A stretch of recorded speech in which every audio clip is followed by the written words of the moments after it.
Hi there.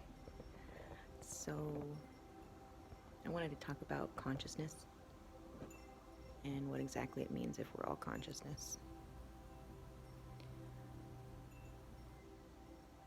Consciousness is obviously our thoughts, Um, a person can be sitting there and thinking and wondering, I wonder what I should do and what is my purpose or what should I do today or, something like that. And every time you ask yourself a question like that, you create the separation that at times can help you see the unification actually, because who is it that you're talking about, or who is it that's talking when you're asking yourself a question? That thing that asks the question is the consciousness and your thoughts, and that's something that never dies. That's an energy. It's something that can't actually be seen in the brain because that's not where it resides. This is why there's people that can read thoughts and things like that.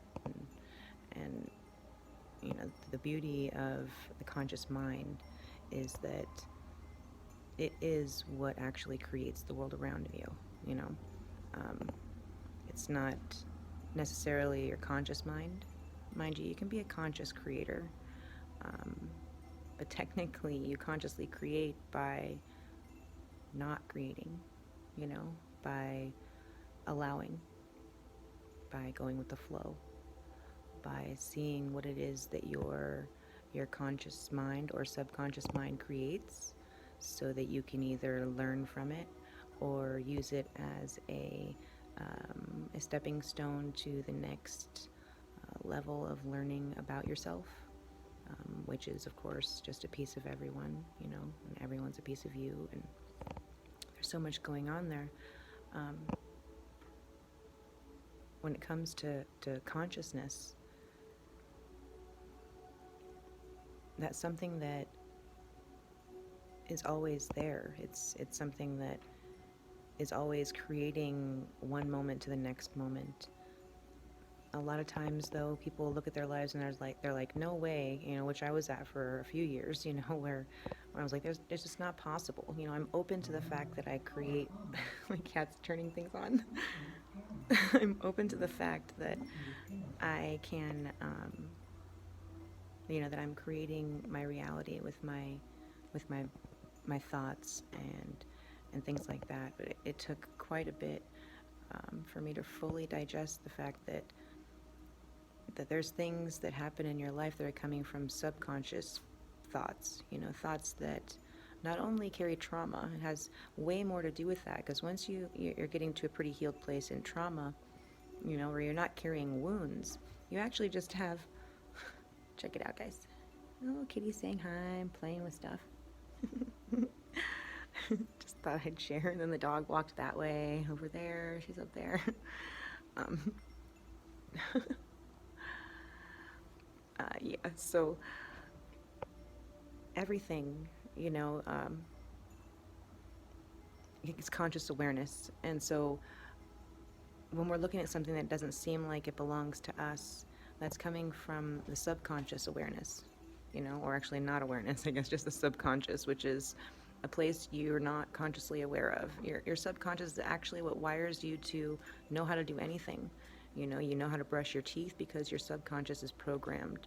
You know how to, recite your alphabet because it's a part of your subconscious programming. You don't have to really sit there and try and remember the alphabet. Now, mind you, there are times that's something that happens due to brain injury or what have you. All sorts of other, different causes of that. Um, but either way, we are always creating our world from our consciousness. And when we're looking at something in the world that may not seem very appealing to look at, we have to figure out our best way of taking responsibility for that. And the best way that I know how is by obviously offering it love, understanding that somehow, some way, I have created that within my path, and I need to take responsibility for the fact that I did that, and make a better choice, become more and more aware of the choices that I make, and see that every outcome is dependent on them. Maybe not just right away, but the ripple effect can go on, endlessly. And being a truly conscious person means being able to know that not only are you creating from your subconscious, but also to know that everyone else is also doing the same thing. And that when two people come together or more, it is because there is a much bigger thing going on than just a simple human interaction. There's subconscious magnets that have pulled you together, and sometimes even super conscious, but subconscious programs or belief patterns and magnetizing energies that are pulling you together to see bits and pieces of a piece of your consciousness that you didn't even know existed until it came before you. Mind you, being as though all is consciousness and all is energy. It's all connected. It's all one. It's all out there. Some people call it an Akashic Records. There's lots of different names I think that it's been given, but the energy and the information that is learned and heard and programmed into the consciousness is forevermore. It just can't go anywhere. It's just not possible. And this is why other people remember, lifetimes that they've lived before, and even other planets that they've lived on, and different belief systems, and they bring them here and hold on to them. Ones of unconditional love and acceptance and the truth within everything. There's so many things that we carry in our subconscious, and that is what we are. We are consciousness, and we need to look at things in the light of that, rather than attaching a whole bunch of undue judgments and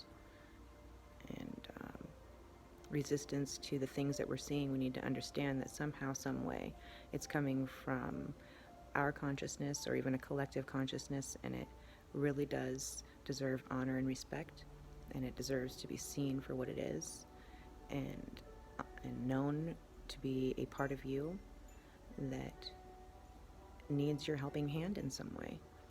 And definitely not more thought power of negativity, because if you use your consciousness to think negatively about anything, you're only enhancing the thing that you believe to be negative. And that's just the state of events that it is. Like, there's a lot of people that think they need to fight against something, and they just don't understand how much that thing they're fighting against is genuinely them and a piece of their consciousness. And to fight against it is to create resistance within your body and within the world. And whatever you resist will persist.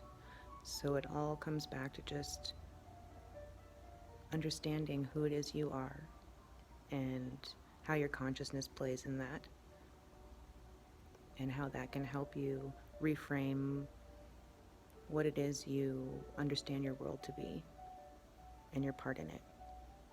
All right, I love you guys.